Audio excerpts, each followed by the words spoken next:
Française, Français. Voici quelques informations en direct de la Seine-Saint-Denis. L'un des départements les plus défavorisés de France, très courtisé en période électorale, mais plutôt oublié le reste du temps. Face à ces grands mots, nous avons pourtant proposé de grands remèdes. Renouer le lien qui unit le citoyen à sa cité, libérer le politique des forces de l'argent.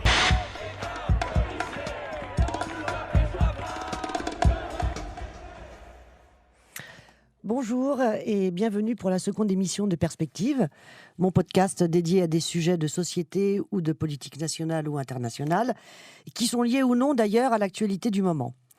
Alors pourquoi Perspective ? Tout simplement pour couper avec la logique des opinions à la va-vite de la vie politique. À travers Perspective, je propose un temps d'échange et de réflexion avec les acteurs ou des spécialistes des sujets abordés. C'est aussi pour moi un temps de partage des témoignages et des analyses d'experts sur lesquels, en tant que député de Seine-Saint-Denis, je fonde mes prises de position, je les approfondis et surtout, j'ouvre des perspectives pour l'élaboration d'une société plus juste, une société des jours heureux, pour reprendre le terme de la France insoumise. Pour cette seconde émission, je propose d'aborder le sujet de l'ubérisation, sur lequel je me suis déjà exprimé dans un article sous l'angle de l'exploitation des travailleurs sans papier et des jeunes mineurs. Mais il se trouve que c'est également un sujet d'actualité puisqu'il est abordé dans le cadre de la loi Orientation Mobilité, dont le débat vient de se clore hier soir à l'Assemblée nationale. Je laisserai bien sûr le soin à mes invités de définir l'ubérisation. Je me permets simplement de rappeler que ce terme vient du nom de la fameuse entreprise Uber. Qui ne connaît pas Uber, cette entreprise américaine qui met en relation des livreurs ayant le statut d'auto-entrepreneur et des clients par le biais d'une plateforme numérisée. Cette entreprise est en train de conquérir le monde, à tel titre que j'ai pu lire dans le journal L'Équipe qu'elle serait le partenaire officiel de la Ligue 1 et que dans ce cadre, un livreur Uber Eats sera chargé d'apporter le ballon. Le modèle économique de cette entreprise se diffuse à de nombreux secteurs d'activité, bouleversant les conditions et les relations de travail, ce qui suscite bien sûr de nombreuses interrogations juridiques, politiques et sociales. Alors, pour répondre à ces interrogations, j'ai le plaisir d'accueillir aujourd'hui 4 invités. Nicolas Frémont à ma gauche, vous êtes sociologue de formation, actuellement consultant en conditions de travail pour les CHSCT et les conseils sociaux et économiques et ces nouvelles instances de représentation des personnels issus des ordonnances travail. Vous êtes également le dirigeant d'une revue Frustration. Enfin, vous êtes rapporteur du livret Ubérisation de la France insoumise. À vos côtés, Barbara Gomez. Vous êtes docteur en droit du travail et votre thèse porte justement sur la mise à l'épreuve du droit du travail par les plateformes juridiques. Vous avez également fait de nombreuses contributions sur le sujet et notamment rédigé un rapport sur le statut juridique des travailleurs économiquement dépendants dans le cadre de l'OIT. Vous continuez actuellement de suivre ces questions comme collaboratrice au Sénat. Enfin, en face de vous, nous avons le plaisir de recevoir Vincent de Gauve.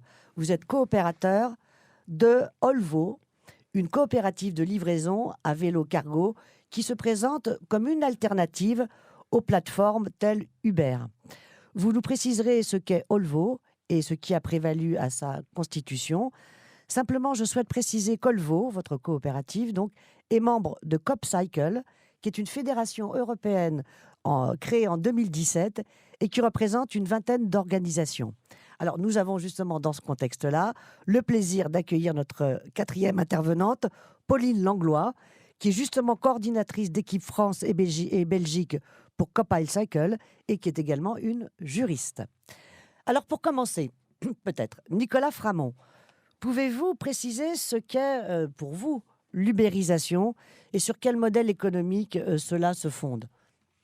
Alors, pour ça, je suis allé chercher une définition qui essaie de l'Observatoire de l'ubérisation, qui sont en fait une sorte de, on va dire, de lobby patronal qui fait mine à la fois d'encourager l'ubérisation tout en déplorant certaines de ses dérives, etc., etc.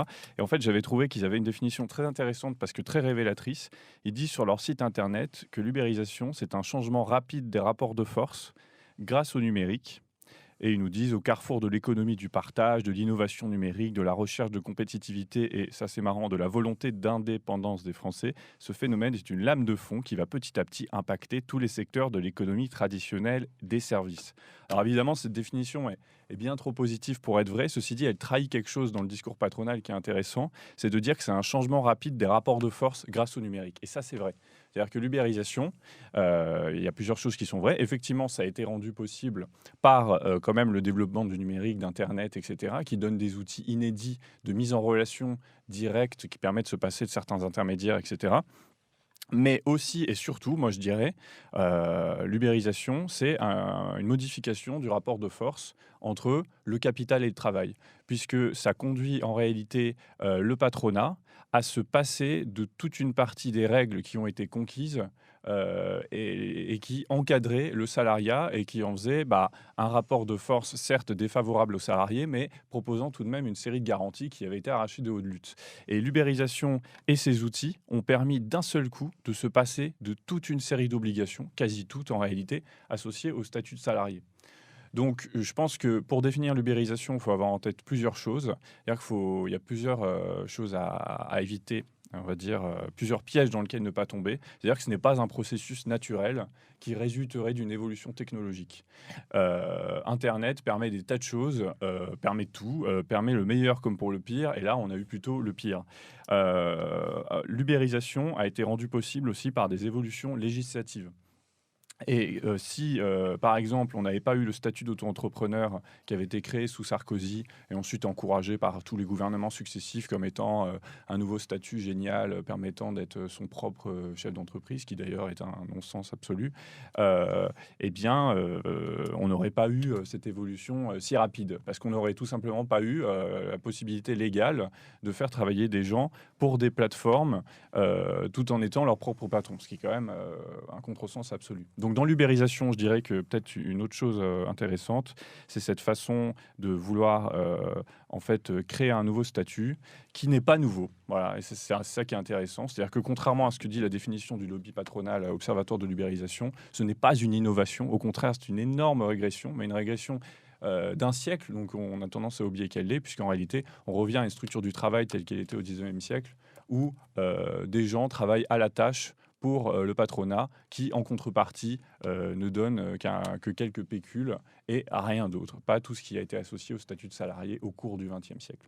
Donc c'est un énorme retour en arrière, et je dirais que voilà, l'ubérisation et les entreprises de l'ubérisation, c'est une sorte d'avant-garde éclairée du capitalisme qui a pour objectif de bousculer violemment la société pour recréer des rapports de force antérieurs et extrêmement défavorables à la population. Voilà ce que je dirais là-dessus. Ah bah merci beaucoup, hein, c'est clair. Il y a des gens qui veulent, quelqu'un qui veut rajouter quelque chose. Oui, peut-être un petit peu ce que ça veut dire concrètement de travailler pour ces plateformes aujourd'hui. Donc, vous le disiez, le modèle des plateformes repose sur le statut d'auto-entrepreneur. Ce que ça signifie, c'est que les travailleurs qui travaillent pour ces plateformes n'ont pas accès, ne cotisent pas et n'ont pas accès au chômage, par exemple, cotisent très peu à la retraite et n'ont pas accès à tout ce qui est lié à l'assurance maladie. S'ils ont un accident, ils ne sont pas couverts les jours des accidents. Et donc, ça a un impact général sur la sécurité sociale, mais un impact très personnel pour chacun de ces travailleurs, puisque le logiciel, qui est l'outil de production qui leur permet d'avoir leur course et de travailler, a des règles qui sont entrées, qui sont invisibilisées, qui sont décidées par les capitalistes qui mettent en place ces plateformes et qui les engagent à être toujours plus productifs et qui mettent en danger leur situation au quotidien, puisqu'il y a des règles de connexion et de déconnexion des plateformes pour pouvoir avoir accès à ce marché du travail qui sont très strictes et qui, du coup, leur permettent de déconnecter une personne si elle n'est pas assez productive, si elle ne fait pas assez de courses à l'heure, si elle ne va pas assez vite. Et donc, ça engage finalement qu'ils grillent les feux, qu'ils aillent toujours plus vite, qu'ils ne respectent pas toutes les consignes de sécurité élémentaires et ils ne leur fournissent pas, par ailleurs, ni le côté, évidemment, assurance de la sécurité sociale, ni le côté sécuritaire qu'il y a dans toute entreprise régularisée, qui est le port du casque, les consignes de sécurité qu'on doit respecter, etc. Ce qui implique aujourd'hui qu'il y a un nombre d'accidents qui est toujours plus important pour les livreurs à vélo, qu'il y a des accidents qui ont été mortels ces dernières semaines, puisque le risque est toujours plus fort, et que finalement, on les met en concurrence, la main invisible du logiciel met en concurrence l'ensemble de ces travailleurs, et en plus pour une rémunération qui baisse de semaine en semaine, qui est une rémunération à la tâche, donc ils ne sont pas rémunérés lorsqu'ils attendent leur prochaine commande, et ils sont payés 4,50 € globalement en moyenne pour chacune des livraisons. Alors, vous pouvez, on l'entend déjà sur différents médias, on parle effectivement de ces conditions, réelles, du temps de travail de ces livreurs, des conditions dans lesquelles ils exercent leur métier. Puis moi, j'avais écrit, comme je l'évoquais, un article, que je découvrais de quelle manière il y avait derrière ça l'exploitation de la misère par la misère. Avec ces travailleurs sans papier qui finalement se ruent sur cette petite manne. Peut-être Barbara Gomez, vous voulez... Oui, effectivement, on a une exploitation de la misère par la misère parce que l'enjeu, effectivement, il est très fort en droit social, mais il est fort aussi, en droit de la protection sociale, mais il est fort aussi en droit du travail. Et le droit du travail, c'est le droit qui a permis la régulation de la concurrence sociale entre les travailleurs. Typiquement, il y a toujours cette image que j'aime beaucoup de la place des Grèves, qui était l'ancienne place de la Liberté à l'Hôtel de Ville de Paris. Il y avait énormément, il y a le siècle dernier, il y avait énormément de travailleurs qui venaient, des peintres, des maçons, etc. Puis les entrepreneurs arrivaient et disaient « Bonjour, alors moi j'ai besoin d'un peintre pour 1 franc ». Ok, 1 franc personne, 1 franc 50, là il y a quelqu'un qui lève la main, je vais avoir besoin de 3 maçons et voilà. Donc il y a une course comme ça au moins 10 ans. Le droit du travail, il a permis de lisser tout ça. Il a permis d'avoir des règles en matière de temps de travail, en matière de rémunération. Et la grande force justement du modèle qu'on appelle ubérisation, c'est justement de contourner ces règles et donc de fonctionner par la concurrence des travailleurs entre eux. Et c'est ça qui est extrêmement dangereux et c'est pour ça que même des règles professionnelles de base comme le port du casque, concrètement, elles pourraient exister. On pourrait leur dire de le faire, mais ils sont conduits à aller de plus en plus vite et à prendre de plus en plus de risques parce qu'ils sont dans une situation de mise en concurrence qui est justement voulue par les plateformes. Ah oui, c'est incroyable comment ça démantèle tout jusqu'à l'individu, les individus entre eux qui se trouvent dans cette concurrence, à s'arracher les uns les autres des courses pour un salaire de misère, in fine, C'est exactement, comme vous le disiez, Nicolas, le retour au 19e siècle. Vraiment, ça démolit complètement toute la construction sociale qui fait qu'une société peut vivre de façon régulée, Ça n'a rien à voir avec l'avancée technologique dont on voudrait, à laquelle on voudrait nous faire croire et adhérer. Oui, vous voulez ajouter quelque chose Vincent Non, je ne sais pas, je vous voyais vous manifester, mais bon... mais juste aussi, il faut un petit peu parler de la dynamique. Comment ça s'est mis en place historiquement, en fait, l'ubérisation L'ubérisation s'est mise en place sur des marchés existants. Moi, j'étais coursier en 2010. Et en fait, quand on a vu arriver les premières plateformes, on a un petit peu rigolé. Mais parce que on s'est dit, c'est qui ces gens-là Il y a eu une première... par exemple, plateforme ubérisée à Paris que tout le monde oublie, qui s'appelait Toc Toc Toc, qui était fondée par des gens d'école de commerce très bien comme il faut, tout ça.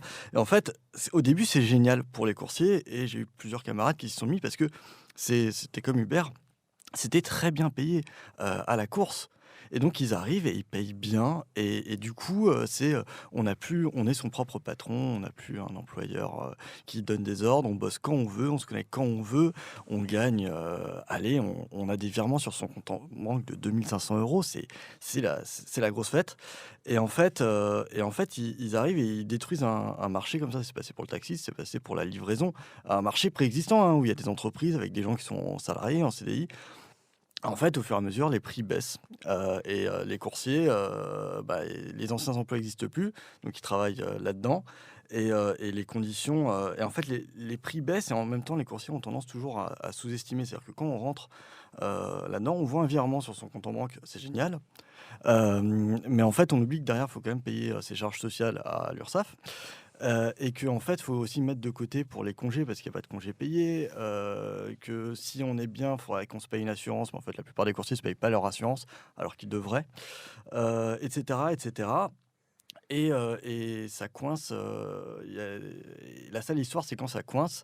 Et donc, effectivement, des coursiers, par exemple, j'ai eu un ami, il s'est fait une tendinite. Et ben là, il s'est retrouvé mal, mais mal. Il n'a pas de... ses revenus sont d'un coup à zéro, il n'y a pas d'arrêt de travail, il n'y a pas la sécu qui couvre. Et puis quand il est revenu, l'entreprise pour laquelle il travaillait dit non, t'es pas fiable, donc tu vas pas revenir chez nous, quoi. Et puis elle est faillite. Donc là, je crois que le truc qui a mis tout le secteur un petit peu où ça a signé un peu la fin de la récréation, c'était quand Take It Easy a fait faillite. Take It Easy, j'ai plusieurs collègues chez Olvo, on en reviendra, qui étaient chez eux. Et Take It Easy, c'est une entreprise qui a eu le bon goût de faire faillite vers le 20 du mois en juillet. Et en fait, ce qu'il faut voir, c'est que les coursiers, dans ce schéma-là, ils ne sont pas clients. Enfin, ils ne sont pas salariés, ils sont fournisseurs. Et qu'est-ce qui se passe quand une société fait faillite ? En fait, on paye les fournisseurs en dernier. Donc, ils ont d'abord payé, évidemment, les chômages des salariés, qui étaient les gens qui faisaient le marketing, etc., dans les beaux locaux de start-up. Et à la fin, les fournisseurs, il n'y avait plus d'argent. Et donc, il y a des gens qui ont travaillé du 1er au 20 du mois pour rien. C'est-à-dire qu'ils ont travaillé gratuitement, ils ne sont pas fait virer. Et qui, évidemment, attendaient deux choses. D'abord, de pouvoir payer leur loyer. Et ensuite, de pouvoir partir en vacances en août. Et en fait, ils se sont retrouvés du jour au lendemain avec juste pas d'argent, quoi. Un propriétaire aux fesses, tout ça. Et donc là, ça a vraiment fait une petite réalisation que, dans le secteur, que c'était pas vraiment un bon plan l'ubérisation. Voilà. Concrètement, c'est ça. Pour finir avec ce premier temps, ça concerne combien vous avez une idée de combien de personnes ça concerne l'ubérisation, avec ces plateformes? Ça a été chiffré ou pas? La difficulté, justement, c'est que comme les travailleurs sont atomisés et travaillent à des moments très différents, on n'est pas forcé de travailler en permanence, c'est très compliqué d'avoir des statistiques sur le nombre réel de travailleurs, et il y a des études qui sont en cours, mais qui ont du mal à chiffrer. On considère qu'à Paris, il y aurait entre 2 et 3 000 livreurs à vélo sur les plateformes ubérisées, et que Paris serait une grande partie, 10% à peu près, des livreurs de France. Voilà. Donc ça veut dire 2000 multiplié par 10, quoi. Bon. Pour les livreurs uniquement. Que pour les livreurs, après, oui. Il y a les chauffeurs Uber. Maintenant, on voit des nouveaux métiers. C'est-à-dire que ça crée aussi des nouveaux métiers qui sont sans protection. Récemment, il y a eu une enquête sur les trottinettes électriques à Paris. Moi, ça m'avait frappé. Je me suis dit, on va toujours plus loin dans l'horreur, quoi. Où en fait, on se rend compte. Donc, c'est vrai que c'est étrange, ces trottinettes. C'est un truc électrique qu'on prend quelque part. Et ensuite, on la dépose où on veut, dans l'état qu'on veut, à l'emplacement qu'on veut. Donc, c'est un peu aussi le culte de je laisse mes trucs traîner. Et puis, l'appli prend ça pour moi. Et c'est super. C'est ce qu'on appelle la modernité. Bref. Et en fait, le prix de ça, le prix du petit confort de pouvoir laisser cette trottinette là où on veut, c'est des gens qui, toutes les nuits, vont ramasser ces trottinettes et les recharger chez eux ou sur des groupes électrogènes sous des ponts, des trucs hallucinants. Et donc là, alors, ces travailleurs, ils ne sont pas du tout comptabilisés, parce que est-ce que c'est des gens qui travaillent la nuit, combien d'heures, on ne sait pas, sur quels critères on va les comptabiliser. Et alors là, d'ailleurs... Qui les rétribue ? Eh bien, c'est la plateforme via une autre appli où, en gros, ils disent, voilà, j'ai rechargé tel truc, etc. Et là, dans le genre misère contre la misère, ce que redisait ce reportage de Libération, je crois, c'est que, du coup, ça engendre des conflits, parce que c'est une règle de première arrivée, premier servi. Et donc, la nuit, vous pouvez voir de plus en plus ces camions qui se trimballent dans les grandes villes, qui ramassent les trottinettes le plus vite possible. Parce que pour éviter que le collègue, qui du coup n'est pas vécu comme un collègue mais comme un rival, arrive et s'empare à votre place de la trottinette et récolte le pécule tout petit à votre place, quoi.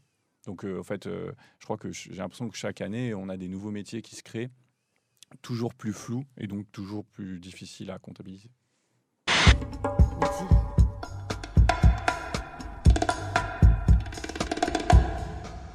Barbara Gomez, on constate souvent donc, comme ça a un peu été évoqué, que le développement de ces nouvelles activités économiques suscite un vide ou un manque de cadre juridique qui puisse justement encadrer ces pratiques qui deviennent sauvages, limiter donc les abus de la concurrence et faire valoir les droits de ces gens qui travaillent. Je pense par exemple à l'arrêt de la Cour d'appel ou de cassation, justement avec Take Easy, qui a voulu statuer sur la qualification de ces fameux contrats qui lient les plateformes avec les travailleurs. Je pense aussi à ce que vient de proposer mon collègue Aurélien Taché à l'Assemblée nationale, sa charte, qui font que les plateformes déterminent elles-mêmes les conditions et les modalités d'exercice de leurs responsabilités sociales, définissant leurs droits, leurs obligations, mais aussi ceux des travailleurs avec qui elles sont en relation.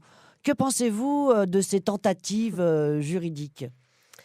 Alors, justement, on voudrait faire croire qu'il n'existe rien, que parce qu'on veut nous faire croire que ce modèle est nouveau, qu'on n'a jamais vu ça. Et donc forcément, le vieux droit du travail très archaïque est dans l'incapacité de comprendre et d'appréhender ces nouvelles formes de travail, c'est faux. Et l'arrêt Take It Easy en est la preuve. Dans l'arrêt Take It Easy rendu par la Chambre sociale de la Cour de cassation, qui est la plus haute juridiction de droit privé en France, cette Cour a effectivement eu à se prononcer sur la qualification de l'activité d'un coursier. Coursier, justement, qui, pour la petite anecdote, est allé voir les juges. Pourquoi ? Parce qu'il a voulu se faire payer lorsque Take It Easy a mis la clé sous la porte, et on lui a dit, il a voulu avoir notamment accès aux indemnités pour les travailleurs salariés, et l'huissier lui a dit hors de question, toi tu n'es pas salarié, tu ne seras pas payé en priorité. Et donc parce qu'il était en colère, il est allé effectivement voir les juges et donc demander la requalification. Les juges ont regardé, il y a une règle en droit du travail, parce que le droit du travail est d'ordre public social, on regarde non pas ce que dit le contrat, ce que veulent même les parties, c'est la grande différence avec la sociologie. Nous, on ne s'intéresse pas spécialement à ce que veulent les gens. Nous, on veut savoir si ce qu'ils font entre dans une case juridique ou pas. Et donc, le juge regarde et il dit, voilà, il y a une dénomination particulière qui est un contrat de prestation de service, donc on va dire indépendant. Est-ce que ça correspond aux conditions de fait de l'activité professionnelle ? Et les juges se rendent bien compte que non. Effectivement, on a une liberté affichée, on a des dispositifs qui, en théorie, ont l'air de donner beaucoup d'indépendance, mais en réalité, ces personnes se trouvent dans une situation de subordination. Donc, en dépit de la modernité de l'outil pour mettre les personnes au travail, on a des relations de subordination, tout ce qui est de plus classique. Ça a été confirmé, cet arrêt fait jurisprudence, puisque quelques mois plus tard, la Cour d'appel de Paris, avec l'arrêt Uber, cette fois-ci, pour les chauffeurs, cet arrêt a bien dit que, effectivement, en dépit de ce que disait le contrat, on était bien dans une relation de travail subordonné. Et là, l'arrêt est extrêmement détaillé et il est d'autant plus intéressant qu'il démontre tous les arguments justement d'Uber, qui dit mais vous voyez bien, ils se connectent quand ils veulent, ils sont libres. Et puis la Cour de cassation à chaque fois dit non, parce qu'effectivement vous dites qu'ils sont libres, mais je vois bien que s'ils ne répondent pas à telle ou telle injonction implicite, ils sont sanctionnés financièrement, ils sont sanctionnés en étant désactivés, en étant moins bien placés dans l'application par rapport aux passagers. Alors, donc ça, c'est vraiment juste pour les questions purement juridiques. Ensuite, le droit du travail, il a toujours su s'adapter. En réalité, le droit du travail, depuis toujours, il a su s'adapter aux différentes formes de mise au travail, à toutes ces évolutions. Il y a même, pour les catégories de personnes où la subordination est difficile à prouver, mais qui sont dans des situations de dépendance économique forte, il y a une catégorie du droit du Code du travail qui leur est applicable. On pense aux journalistes pigistes, on pense aux voyageurs représentants placés, aux mannequins, aux gérants de succursales. Ce sont des gens qui ont un droit du travail adapté. Et puis, il y a aussi la négociation collective. Et ça, c'est justement le nerf de la guerre. Et j'en viens du coup à faire le parallèle avec l'amendement d'abord Taché, qui maintenant est présenté par la députée Couillard. L'amendement initial visait vraiment, c'est écrit, à sécuriser les plateformes. Sécuriser les travailleurs, on s'en fiche complètement. Mais par contre, ça avait besoin d'être sécurisé ? Alors, si, il faut sécuriser le modèle, parce que vous comprenez, il y a des juges qui veulent le requalifier. Alors il faut les sécuriser contre le risque de requalification, contre ce risque de vouloir leur appliquer le droit du travail, donc le droit applicable à tous les employeurs de France. Donc on va les sécuriser contre le risque de requalification. Cette charte de responsabilité sociale, parallèle, enfin petite responsabilité sociale pour déresponsabiliser, moi je trouve ça quand même assez cocasse. C'est du macronisme. Ça Voilà. veut dire l'inverse que ce qui est écrit dessus. Voilà, c'est une charte qui dit on va responsabiliser en déresponsabilisant. Et donc la plateforme, elle a la plume, elle écrit ce qu'elle veut. Et ça va être le droit qui est le règlement d'atelier. Parce que vraiment, c'est le retour en arrière le plus total. C'est voilà les droits que moi, employeur, je consens à vous donner. Et parce que je vous ai donné ces droits, tous les éléments de la charte seront placés hors de la compétence du juge pour requalifier. Donc tout ce qui est placé dans la charte, vous ne pourrez pas vous en servir pour requalifier.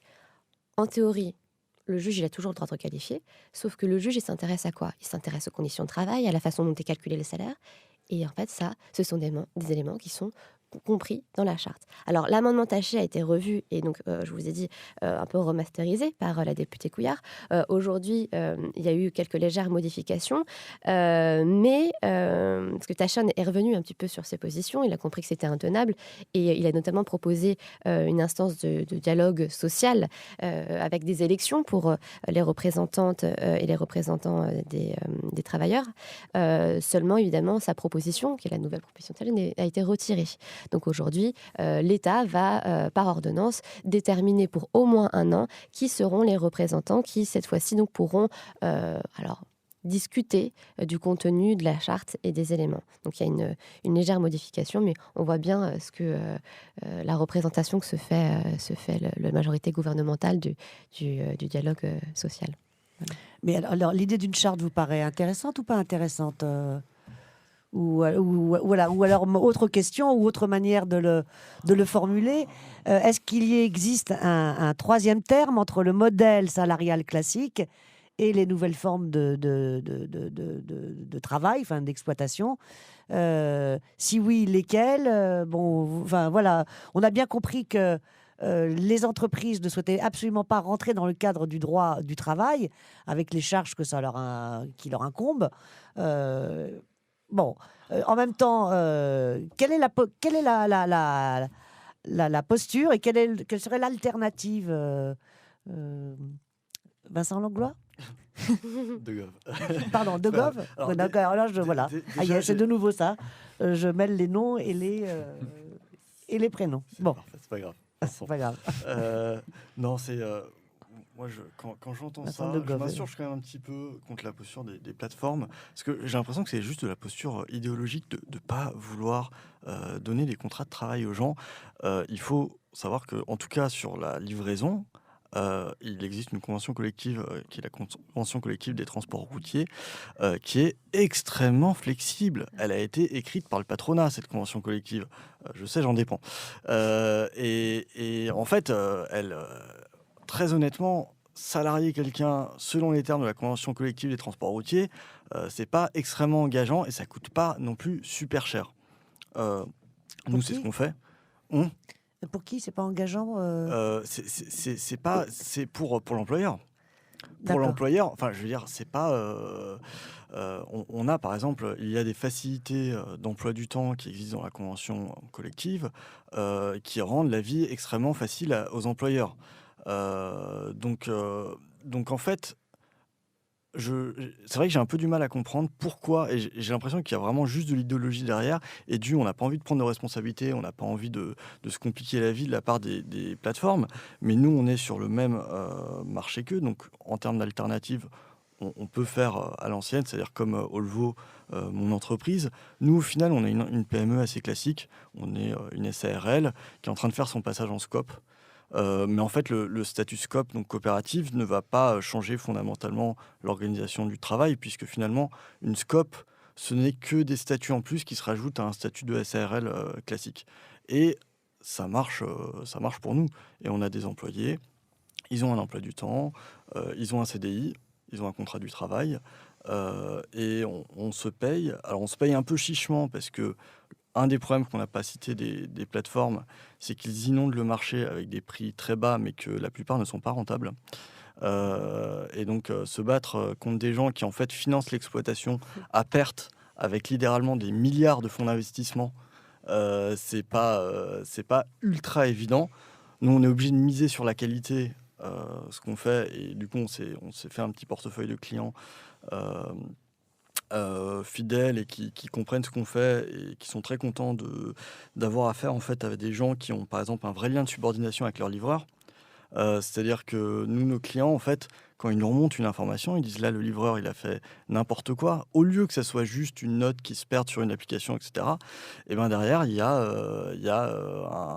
un service client. On peut dire au client, d'accord, on va le dire au livreur. Et puis le soir, on se réunit en réunion, on dit machin, tel client qui a dit ça, il faudra éviter de faire ça comme ça. Et on s'améliore progressivement, en fait. Et ça, finalement, les clients, c'est quelque chose qu'ils peuvent attendre surtout dans la livraison B2B. Vous pouvez nous préciser, nous redétailler pour qu'on comprenne bien qu'est-ce que c'est Olvo, et comment elle se distingue des autres plateformes, malgré tout, dans ce marché très concurrentiel? Alors, Olvo est une petite société de livraison en vélo cargo. Donc, nous, on propose des prestations. Vous avez quelque chose à déplacer d'un point A à un point B, même si c'est volumineux, on le fait. On fait un petit peu de nourriture comme les plateformes, mais en fait, c'est pas la peine de trop y aller. On ne fait que des traiteurs, des grosses quantités. Parce qu'en fait, pour les petites quantités, les restaurants, juste les prix du marché sont trop bas à cause des plateformes. Donc aujourd'hui, c'est pas la peine d'y aller. En revanche, on livre par exemple on va livrer des fleurs, on va livrer des matelas, on va livrer des fûts de bière, on va En vélo? livrer à vélo, tout à fait. Des vélos cargo, c'est des biporteurs qui ont une plateforme à l'avant qui peut charger jusqu'à 100 kg. Et nous, on a en fait comme vocation, on a à la fois de juste se payer nous-mêmes, parce qu'on est une coopérative, le but c'est de nous verser des salaires, et aussi de remplacer des camionnettes dans la ville. On est dans une ville où il y a beaucoup de camionnettes, et en fait on peut les remplacer avantageusement par des vélos.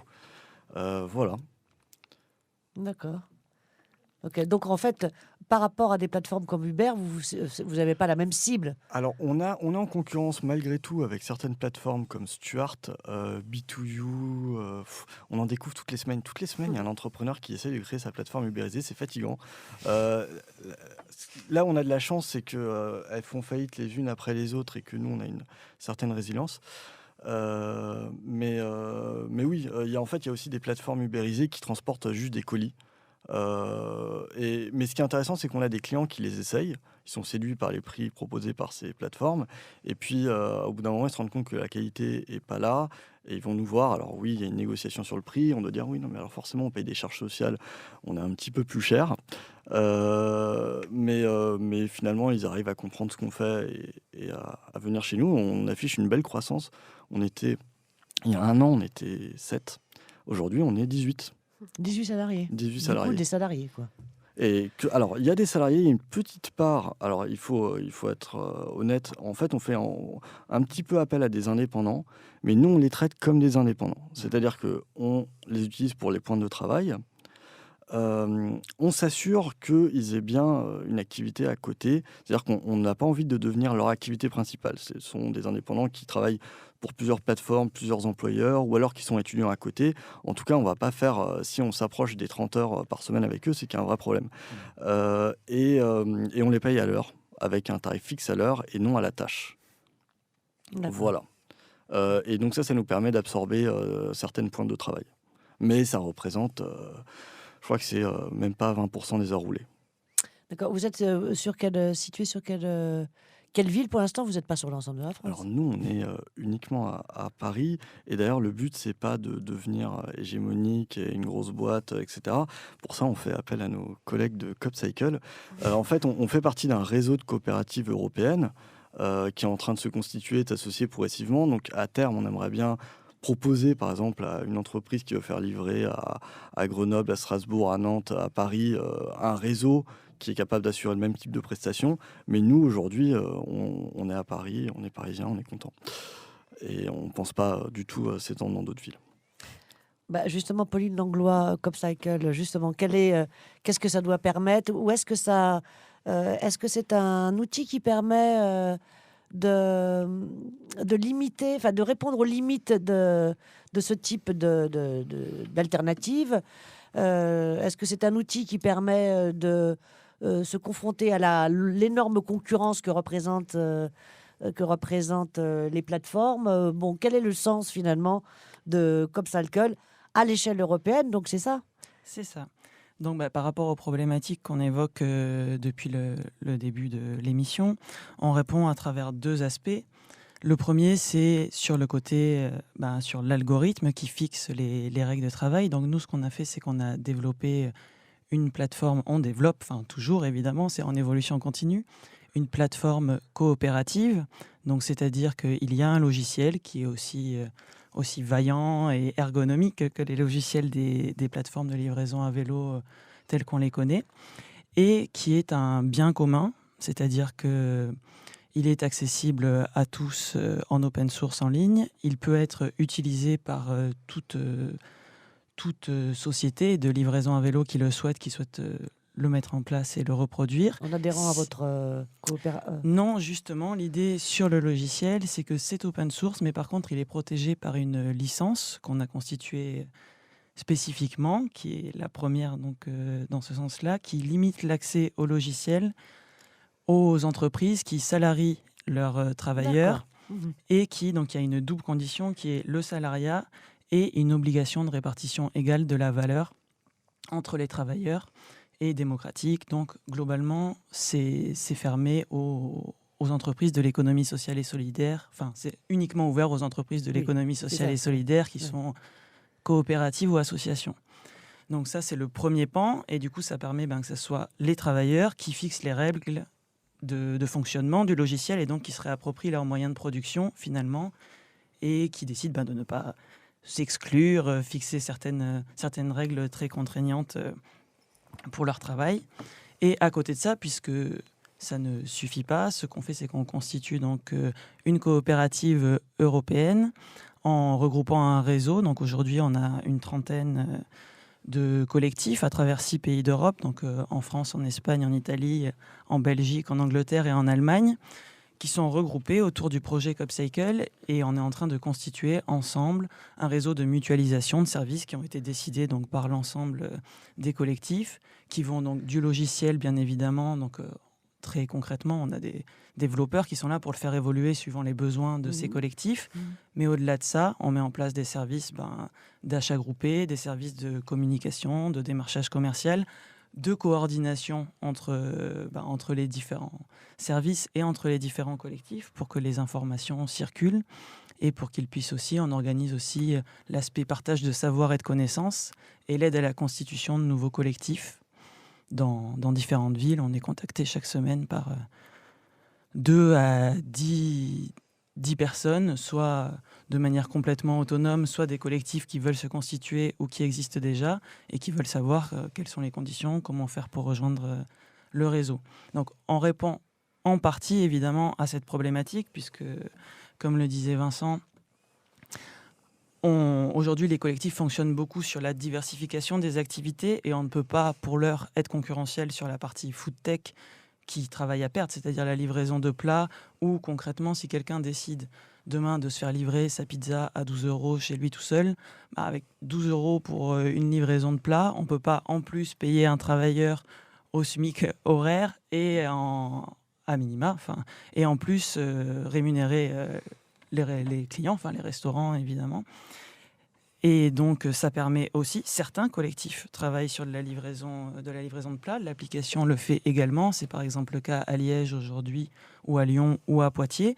Mais comme ils sont maîtres de leurs conditions de travail, ils fixent les tarifs minimums suivant lesquels ils acceptent de faire des livraisons de repas et les horaires, évidemment, sur lesquels ils acceptent de livrer. Alors, en fait, c'est une manière de structurer à l'échelle européenne cette activité, cette nouvelle activité, tout en respectant finalement des valeurs et notamment les conditions de travail pour les salariés. C'est une manière de le structurer pour faire face à ces mastodontes que sont les plateformes. C'est-à-dire une espèce de concurrence idéologique, c'est ça Enfin, je ne sais pas comment le formuler, mais est-ce que c'est un peu ça, quoi? C'est un peu ça. Et évidemment, on se structure aussi avec d'autres coopératives. Et donc, il y a des réseaux qui se créent à la fois en France avec Plateforme en commun et à la fois dans le monde avec un réseau qui s'appelle Plateforme Coop ou son équivalent en Angleterre, où il y a toutes les plateformes justement alternatives qui se créent face à l'ubérisation des différents secteurs, qui se rencontrent et qui essayent d'échanger aussi des pratiques et des connaissances et de voir ce qu'on pourrait mutualiser à plus haute échelle pour vraiment créer un contre-modèle. Donc on est aux prémices évidemment, mais tout ça se structure, tout ça est en train d'exister. Une dernière question concernant CopCycle. Comment vous êtes financé, vous, alors? Alors, nous, CopCycle, on est un projet qui est né d'une initiative militante. Donc, aujourd'hui, les membres de l'association qui accompagnent les collectifs sont tous bénévoles. Et là, on vient de faire donc, notre deuxième rencontre internationale avec l'ensemble des collectifs du réseau pour fixer justement les conditions de fonctionnement de la coopérative européenne. Et donc, on fonctionnera essentiellement par cotisation des différents collectifs pour financer les fonctions support. D'accord. Bon, merci.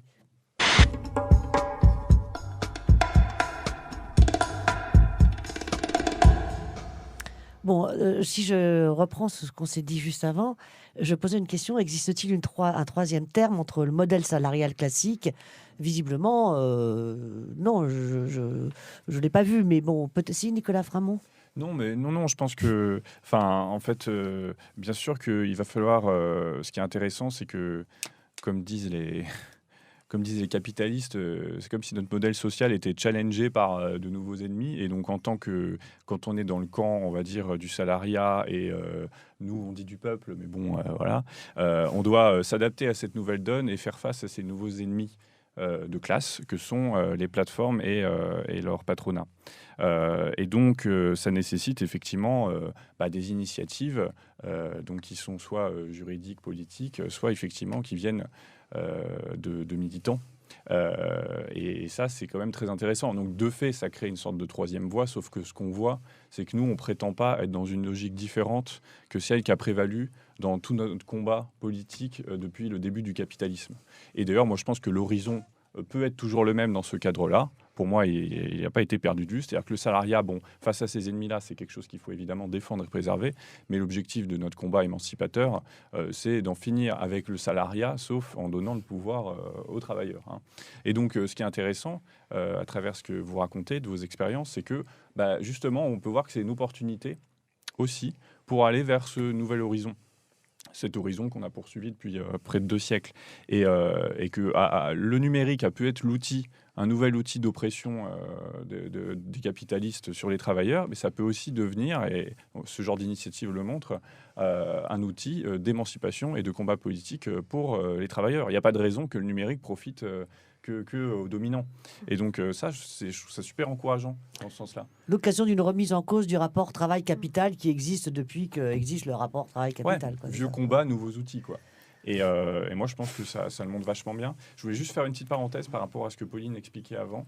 Moi, qui m'a frappé et je trouve important, c'est que quand même, l'ubérisation a pu compter sur une collaboration active ou passive des consommateurs, ou en tout cas présentée comme telle. Et ce que vous disiez tout à l'heure, c'est que si on veut rémunérer correctement les gens, on ne peut pas se faire livrer son plat vietnamien, je sais pas quoi, parce qu'on est en train de regarder Netflix et qu'on a la flemme de descendre en bas de chez soi, alors même qu'on habite dans une des villes les plus denses du monde.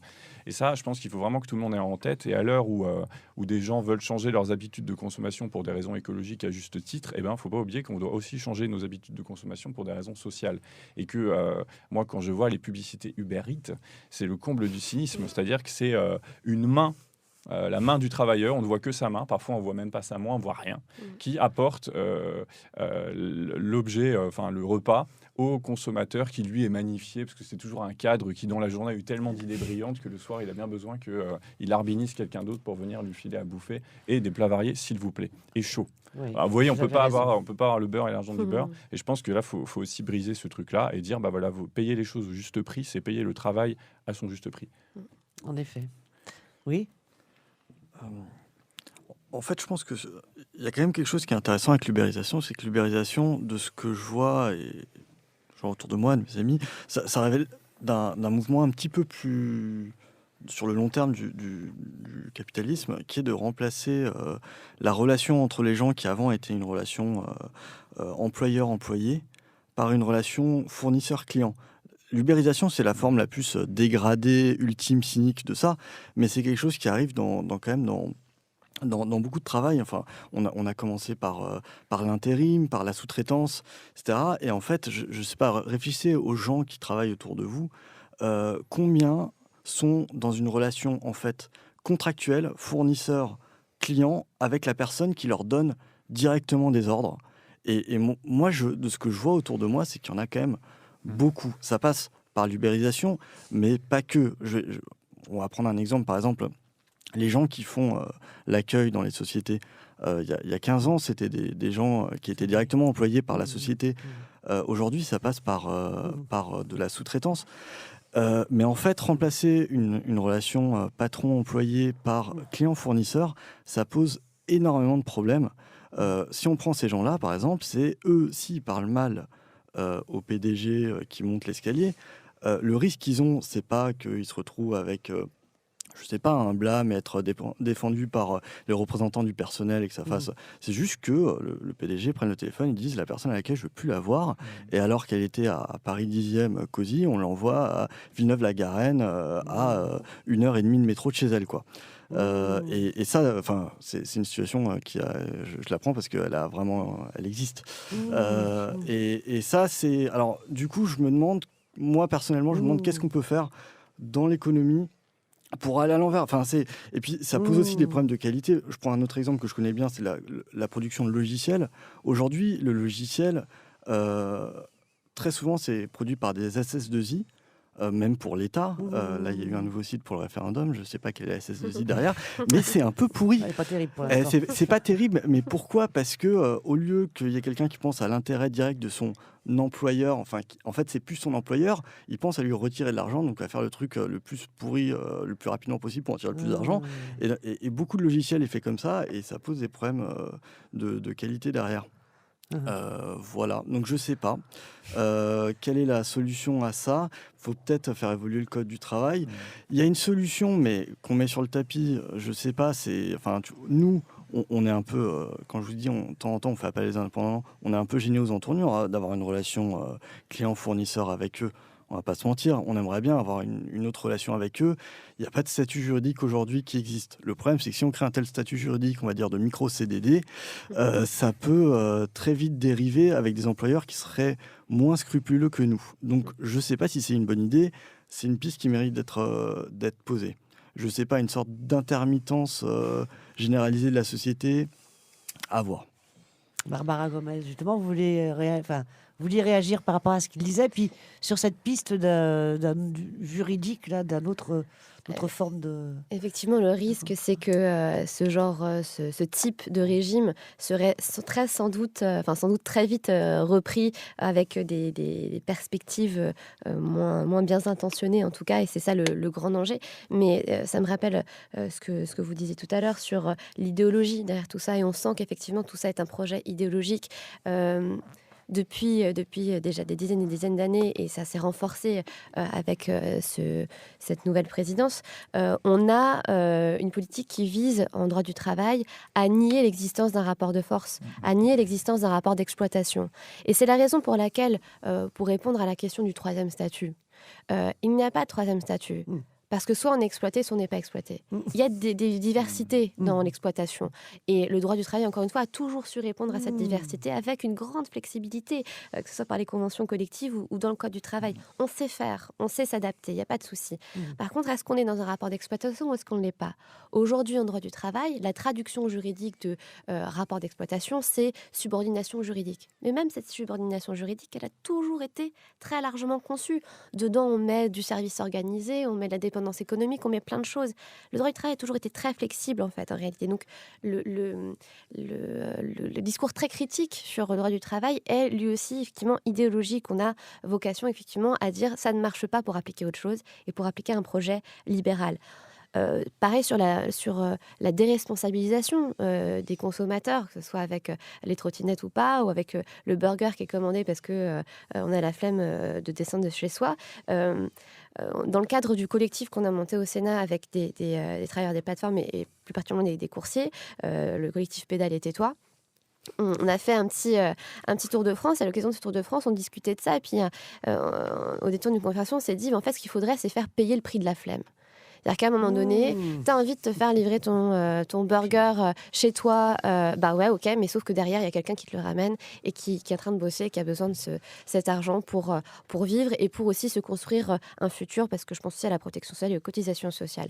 Donc, ok, bah, tu payes le double à la limite. Il y a une économie de la domesticité comme ça qui est très politiquement et moralement dérangeante, parce que en fait, ce sont effectivement des cadres qui vont se faire servir par des gens qui habitent souvent en banlieue ou dans des conditions très difficiles, qui mettent le vélo dans le RER et de temps en temps, on va avoir des justifications du type « Oh, mais je laisse toujours au moins 1 euro de pourboire ». Et moi, ça me rappelle toujours, je donne l'écu au manant, quoi. Oui, c'est ça, Donc, à un moment donné, il faut se rendre compte de ce qu'on fait et à quoi on contribue. Et effectivement, ce sont des modèles qui ont vocation... Uber ne marche pas. Pour l'instant, le modèle économique ne fonctionne pas. C'est alimenté par des fonds extérieurs en permanence avec des actionnaires qui jouent à l'apprenti sorcier. Mais pourquoi ? Parce que le marché, c'est des milliards d'euros. Et tout à l'heure, vous disiez qu'il y avait, vous disiez tous d'ailleurs, qu'il y a un lien avec le système juridique qui est mis en place et plus de manière générale, les politiques publiques. Dans quoi ça apparaît là aujourd'hui, cet article 20 ? C'est dans la LOM. Bon, je pense que c'est un cavalier législatif. Oui, peu importe. En effet. J'étais Pourquoi ? surprise de le voir là. Enfin, Qu'est-ce qu'on propose notamment avec la LOM ? C'est fini le service public du transport. On va mettre en place des mobilités dans lesquelles on insère notamment les VTC. C'est-à-dire qu'on est en train de déconstruire le service public. Le but, c'est effectivement qu'ensuite on ait des personnes qui arrivent avec des politiques très agressives, qui au début peuvent paraître favorables pour les consommateurs et les travailleurs. Mais dès qu'on a la masse de réserve de travailleurs et dès que les consommateurs sont bloqués parce qu'ils n'ont plus d'alternative avec le service public, là, c'est bon, on est dans une situation de toute façon, les gens ne peuvent rien dire. On augmente les prix et on fait ce qu'on veut. Et c'est le but du beurre. C'est des milliards d'euros de marché en plus. Et encore une fois, je pense que ce qu'il faut voir aussi, c'est que cet article 20, avec cette charte qui déresponsabilise, qui ne responsabilise pas, c'est un cheval de Troie contre l'emploi. L'emploi, c'est pas que le travail. C'est pas que l'activité. L'emploi, c'est le travail qui donne accès à un statut avec des droits du travail, avec droit à la protection sociale, avec des congés, avec plein de choses. Et donc, ce qu'on veut faire, c'est créer un monde merveilleux où on a plein d'activités non protégées, avec un système assurantiel sans cotisation, avec un employeur qui fait ce qu'il veut, comme il y a 200 ans. Et ça, c'est un rêve effectivement idéologique. Et je pense que c'est quelque chose qu'il faut mettre plus en avant. Alors justement, peut-être pour clore, ça clorera que l'émission. Hein. Le sujet n'est vraiment visiblement pas clos. Mais alors, Nicolas Framont, là, en tant que rapporteur du livret Ubérisation de la France Insoumise, comment la France Insoumise s'est saisie de cette question ? Quelles sont les propositions ? Et peut-être d'ores et déjà les critiques de ces propositions pour pouvoir aller plus loin. Non, mais déjà, je vais être dans l'autocritique, c'est que, ce qui est très sain, c'est que donc c'est un programme qu'on avait conçu pour l'élection présidentielle de 2017, donc ça fait 2 ans, et entre-temps, l'ubérisation s'est développée, s'est complexifiée, a aussi connu des revers, et donc il va falloir mettre à jour ça, et donc typiquement ce genre de discussion et ce genre d'expérience va rendre service là-dessus pour l'incarner dans un programme politique, et voilà. Donc il va falloir constamment se renouveler parce que le capitalisme renouvelle constamment. Donc c'est une sorte de guérilla juridique qu'il va falloir mener. Juste pour dire que, sans entrer dans les détails, ce programme il avait été conçu sur trois pistes, trois angles. Je pense qu'il faut tenir ensemble et dont on a parlé. Premier angle, c'est l'angle juridique, c'est-à-dire effectivement renforcer le code du travail pour mettre fin aux niches qui ont permis à cette avant-garde capitaliste qui est l'ubérisation de se nicher dans des faux statuts, l'auto-entrepreneuriat, jouer sur le lien de subordination. Donc on peut renforcer dans le code du travail le poids de la subordination économique, justement pour faciliter la requalification de toute sa fausse indépendance. Donc requalifier en salarié la fausse indépendance, ça c'est une première piste, et une piste juridique très importante je pense, et qui est la plus urgente. et qui est facile à mettre en œuvre. C'est juste que Uber et Uber Eats et tout vont énormément souffrir et sans doute que leur activité va finir par disparaître puisque, on l'a vu, ça ne marche que parce qu'on sous-paye les gens, hein, pas parce qu'ils font des super pubs. Même si ça doit aussi jouer, même si elles sont atroces. Alors, deuxième point, c'est, je pense, mais là, c'est quelque chose qui tient aux politiques, mais qui tient aussi aux actions comme les vôtres dont on a parlé, c'est la façon dont les travailleurs s'organisent eux-mêmes pour aller vers leur émancipation. Voilà, ça passe par le statut de coopérative, ça passe par des groupements comme CoopCycle, par des logiciels, c'est se réemparer de l'outil numérique. Et ça, j'ai envie de dire, le politique peut être un facilitateur de ça, donc ça passe aussi par des dispositions juridiques. Mais voilà, nous, on n'est pas avant-gardistes strict, même si on l'est un peu, c'est que il y a des initiatives qui se font, il faut les encourager, il ne faut pas penser à la place des acteurs. Ça, c'est important. Et troisième point que tu as évoqué, c'est effectivement la question des services publics. Donc là, le rôle directement de l'État, c'est qu'effectivement, ces sociétés se sont aussi conçues sur certaines failles du service public et accompagnent la destruction du service public. Je pense, j'ai un exemple qui me vient en tête, c'était quand la société Hitch avait été conçue. Alors là, c'était un peu le stade suprême de l'ubérisation. C'est des gens qui avaient fait une société de VTC, quoi. Sauf que ils utilisaient le statut du covoiturage, ce qui est quand même particulièrement tordu. C'est-à-dire que vous preniez un chauffeur comme un chauffeur Uber, sauf que c'était en fait du covoiturage, soi-disant, mis en relation par une plateforme, et vous laissiez du coup une sorte de pourboire. Alors là, on est dans la charité totale et décomplexée. Bon, eux, ils ont fini, après quand même avoir engrangé du fric et voilà, à passer au tribunal. Et je me souviens ce qui m'avait frappé. Alors déjà, je vous invite à lire, pour voir ce qu'est une avant-garde idéologique, à lire le procès du patron qui s'appelle Tidy Pellerin, parce que c'est des gens, il faut les nommer, qui mis quand même acculé devant ce qu'il a fait, continue à soutenir qu'il est du côté de la modernité, d'innovation, et se sent très très bien. Et d'ailleurs, j'ai appris qu'il a lancé un business dans l'ubérisation. Donc, il n'a pas dû prendre suffisamment tarif. Et ce qui est intéressant, c'est qu'au moment où ils sont passés devant la justice, ils ont lancé une sorte de grande campagne sur YouTube et tout, où ils disaient mobilisez-vous la jeunesse et tout, mais limite en reprenant les codes des mouvements sociaux pour préserver Hitch, qui est en fait... Et en fait, ils ont utilisé les codes du service public. Ils ont dit Hitch, c'est ce qui aide les jeunes à rentrer la nuit chez eux, en particulier les jeunes de banlieue. Donc vous voyez le truc, ils exploitent une faille réelle en région parisienne qui est l'offre insuffisante de transport. Et en particulier, quand vous passez le périph', les bus deviennent rapidement chaotiques, etc. Et ils exploitent cette faille-là et ils disent, vous voyez, c'est nous qui l'incarnons et pas ces vieux schnocks de politique, etc. Donc nous, en réponse à ça, il faut redéployer le service public. Il faut être service public décomplexé, quoi. Genre, pas question que ce soit des covoitureurs qui ramènent des gens qui habitent en banlieue. Ça va être des services publics, ça va être des bus, etc. Ça va être des métros même qui peuvent être ouverts à la nuit, etc., dans les conditions du service public, avec l'égalité qu'induit le service public. Donc voilà, ça c'est la troisième voie qui est indirectement liée au sujet, mais qui le contient beaucoup. Que vous pensez-vous, pour finir, que vous pensez-vous de ces propositions, c'est les propositions qu'on porte également de notre côté, renforcer le statut de salarié qui permet, comme ça a été dit et rappelé, mais aujourd'hui à travers les CDD et les CDI, on peut organiser les activités, on sait organiser les activités tout en protégeant les salariés et renforcer par ailleurs les différentes formes de coopératives et d'auto-organisation donc des travailleurs pour qu'ils puissent justement modeler et gérer leur activité. Et après, évidemment, remettre en avant, renforcer et développer plus encore le service public.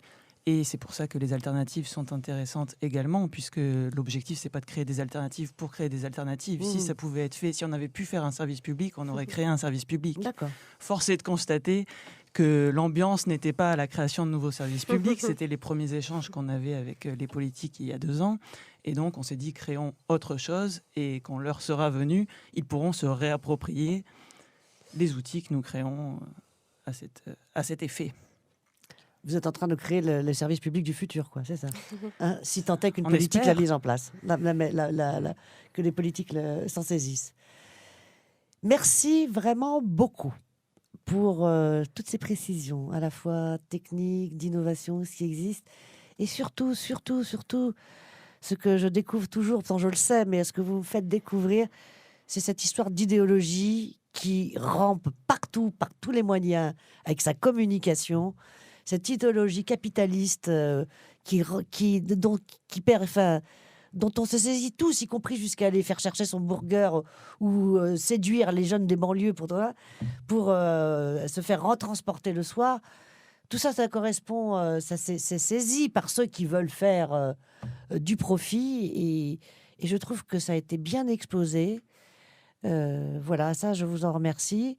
Bien sûr, en tant que députée, je reste à disposition pour porter, si nécessaire, les transformations législatives qui iront, qui sont nécessaires à soutenir les initiatives qui existent ou à les harmoniser.